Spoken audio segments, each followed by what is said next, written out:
بسم اللہ الرحمن الرحیم۔ السلام علیکم۔ سوال: کیا بیک وقت 3 طلاق کہنے سے طلاق ہو جاتی ہے؟ جواب: عامہ اربعہ اور جمہور فقہا کا مسلک یہ ہے کہ 3 طلاق اگر بیک وقت دی جائیں تو وہ 3 ہی طلاق شمار ہوں گی، اور میرے نزدیک یہی صحیح تر بات ہے۔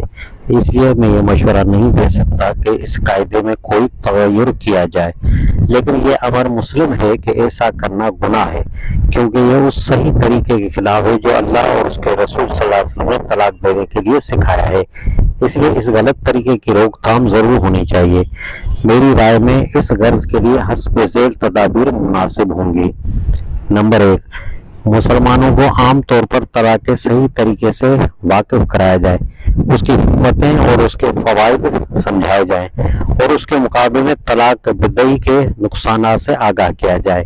نیز یہ بھی بتایا جائے کہ اس غلط طریقے سے طلاق دینے والا گناہ گار ہوتا ہے۔ یہ چیز تعلیم کے نصاب میں بھی شامل ہونی چاہیے، ریڈیو اور پریس کے ذریعے سے بھی نشر ہونی چاہیے، اور نکاح ناموں کے ساتھ جو احکام منسلک ہوں ان میں بھی اسے درج ہونا چاہیے۔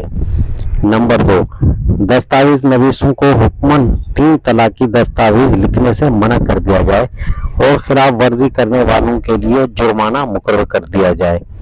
نمبر 3، بیک وقت 3 طلاق دینے والوں کے لیے بھی سزائے جرمانہ مقرر کر دی جائے۔ اس کے لیے ہمارے پاس حضرت عمر رضی اللہ تعالیٰ عنہ کے عمل کی نظیر موجود ہے۔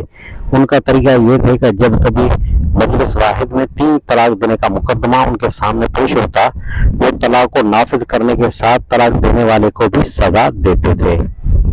سوال: کیا طلاق کا رجسٹری کرانا لازمی قرار دیا جائے؟ جواب: طلاق کی رجسٹری کا انتظام تو ضرور ہونا چاہیے، مگر وہ صرف اختیاری ہونی چاہیے۔ لازم قرار دینے میں متعدد قواعد ہیں۔